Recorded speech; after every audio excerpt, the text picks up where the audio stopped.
you, I'm going to ask you, how long did it take you to go from your 33-year-old self who heard about this to now I'm hearing you know this inside, outside, upside down, roundabout. You have a slew of videos on YouTube.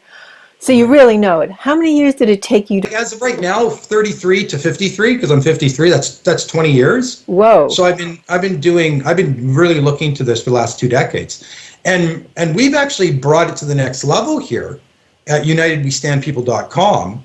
Is that we actually now confront the lawyers that are acting on behalf of the banks, and we act as agents to people who cannot afford lawyers. And so once they sign authorization over to us, authorize us to be their chosen agent, we get to implement all of this information that we're talking about today in the real world. We have videos on there on YouTube that has all these type of recordings of us talking to the banks. And so you see what the bank's lawyers do is they just take away the due process. They won't answer questions. They bully the people. And eventually people just have to go back to their work and they give up. So when we actually record it and put it on YouTube and we expose it, so all these lawyers now that thought it was going to be easy to run somebody over, all of a sudden start realizing, wait a minute, there's an organization who's actually doing videos on this now and putting it out there. And like anything, when you know, like if you shine light, the cockroaches scatter in a sense. You know, what we're really doing is taking something that they were doing in the back alleys and showing it to the public. And of course, now they're like, oh, geez, somebody's watching. And they really do treat that file differently. And how they treat that file differently is they actually give us our due process now. All of a sudden they go, oh, you're not like the others. Okay, here, well, because we start to, create shows exposing the fact that they're not answering reasonable questions from the Canadian people.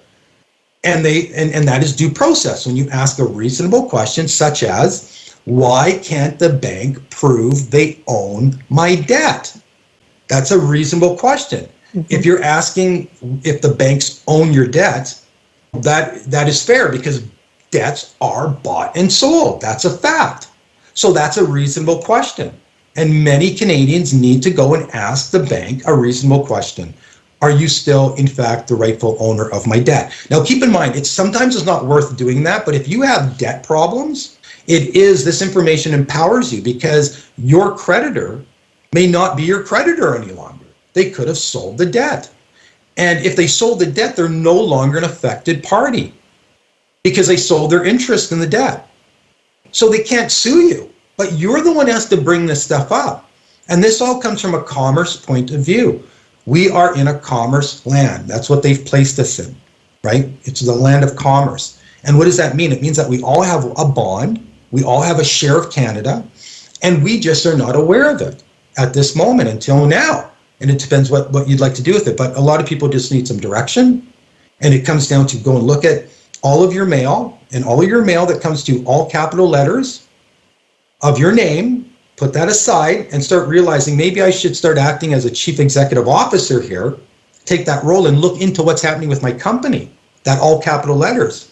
And part of that is, again, the banks. If you went and started asking the banks to prove that they still own the debt, that is a really good start. And how we've been doing that is through our videos with UnitedWeStandPeople.com, where we take our clients and we go right through the whole process with you, talking to real bankers that you get to listen to us talk to.